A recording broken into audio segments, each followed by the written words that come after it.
तो पिछले कुछ घंटों में आप लोगों ने इंटरनेट पे बहुत सारी चीज़ें देखी होंगी कि सोशल मीडिया दिखा रहा है कि एसएससी जीडी भी लीक हो गया। अभी नीट का पेपर लीक हुआ था, नीट के पेपर के बाद में ये दूसरी नाकामी है सरकार की कि एसएससी जीडी भी लीक हो गया। पर क्या सच में पेपर लीक हुआ है? क्या सच में पेपर कैंसिल हुआ है? क्या इस तरीके की कोई जानकारी अभी आपके पास में आई है?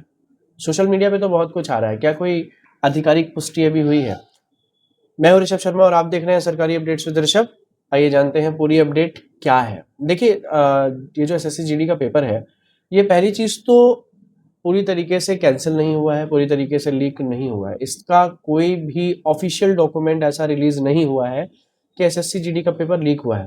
सबसे बड़ी वजह इस पेपर के कैंसिल होने में जो आई है वो ये आई है कि कुछ सेंटर्स ऐसे थे जहां सीटिंग कैपेसिटी लगभग 400 बच्चों की थी, पर वहां पर बच्चे उन्होंने 800 बुला लिए।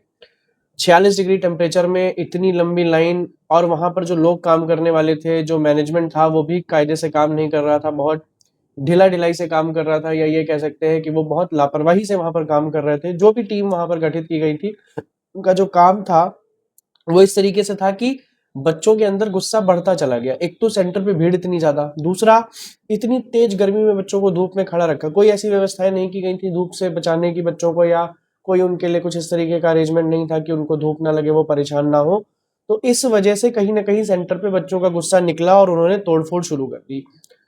मेन मामला यही सामने आया है कि कुछ सेंटर्स, पूरी तरीके से पेपर को कैंसिल नहीं किया गया है। कुछ राज्यों में कुछ हाईलाइटेड नाम आए हैं, जैसे कानपुर में और आपका प्रयागराज में, और एक कोई सिटी और थी जो न्यूज में आया था कि यहाँ के कुछ सेंटर प्रभावित हुए हैं।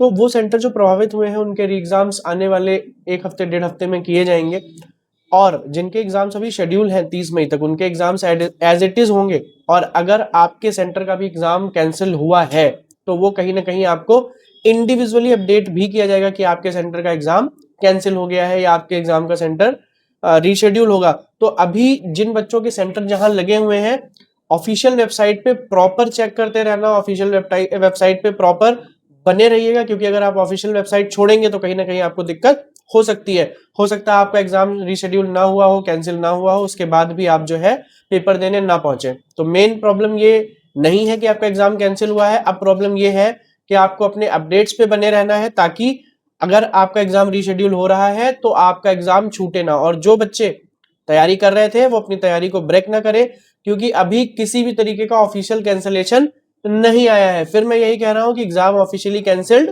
नहीं हुआ है। कुछ सेंटर्स पे कुछ समस्याओं की वजह से, जैसे अभी मैंने एक आपको समस्या बताई कि ओवर क्राउडिंग, दूसरा कुछ जगहों पे सर्वर डाउन हुआ, नेटवर्क इशू आया।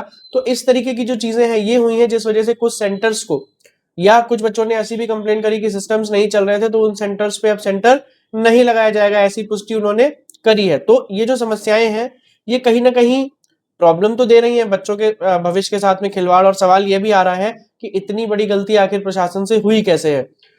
तो अब आपको देखना यह है कि आपका एग्जाम रीशेड्यूल कब हो रहा है। एसएससी की ऑफिशियल वेबसाइट पे प्रॉपर बने रहिएगा, क्योंकि अगर आपने ऑफिशियल वेबसाइट छोड़ी तो हो सकता है आपका एग्जाम छूट जाए। और कमेंट में मुझे बताइएगा कि किसका किसका एग्जाम रीशेड्यूल हुआ है और किसका किसका एग्जाम अभी एज इट इज हो रहा है। मिलते हैं नेक्स्ट वीडियो में, धन्यवाद।